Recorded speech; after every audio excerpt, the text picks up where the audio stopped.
Good morning mga idol. Kuya Dave TV po nga po ito mga idol. So ngayon lang ulit tayo nakagawa ng video mga idol. Kasi nga, kailangan rin natin pumasok sa ating trabaho. Nice. So mga idol, ngayon di natin patatagalin to kasi medyo gabi pa tayo. No? Para maturuan ko lang kayo ng basketball mga idol siyempre. Ang may naamoy ako hindi maganda. Paano nga ba gawin to mga idol? Ito pa. And ito pa. So ayan ang tuturo ko sa inyo mga idol. So ito basic na basic lang yan kay Kuya Dave. Gunggong! Barinig kita sa mukha eh! So ang una natin gagawin mga idol, ito yung una kong pinakita. Let's go! So yung mga idol, no? Makita nyo naman, ito yung unang ginagalaw niya. Ang ganun lang. Tapos, ikot. Yun. Ito mga idol.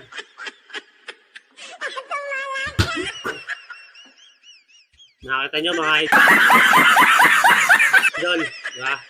Basic na basic lang mga idol. So ngayon, turo na natin ulit yung pangalawa mga idol. Ito mga idol, sigurado naman, medyo madali lang itong mga tuturo ko sa inyo idol. Let's go! Oh, no. So mga idol, no? Ito ulit yung gagawin natin. Yan, ganun lang mga idol. Tapos, Oh, no. dito. Ako yung mga idol. Ito pa mga idol. Oh, no.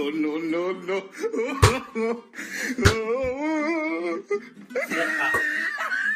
Ayun mga idol, no? Huwag nyo kakalimutan mag-step back mga Galing ha? idol dahil yun ang pinaka-the best moves. So, pangatlo mga idol. Ito naman mga idol, talaga naman na may iwanan yung bantay. Let's go! Oh, no.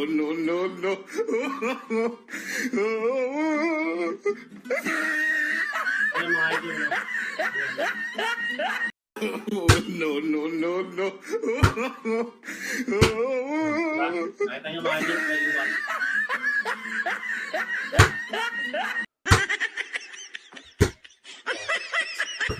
So yun mga idol, napaka-basic lang kay Kuya Dave yan. Sana natutunan nyo mga idol ha.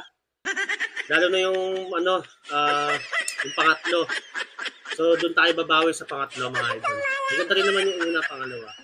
Pero mas paborito ko doon yung pangatlo mga idol. Yun mga idol, sana natutunan natin. Medyo magagawin pa kasi ako mga idol eh. Ha? May mga may mga tuturuan pa ako mga idol. So, sa susunod na video ko mga idol, marami na ito. Let's go!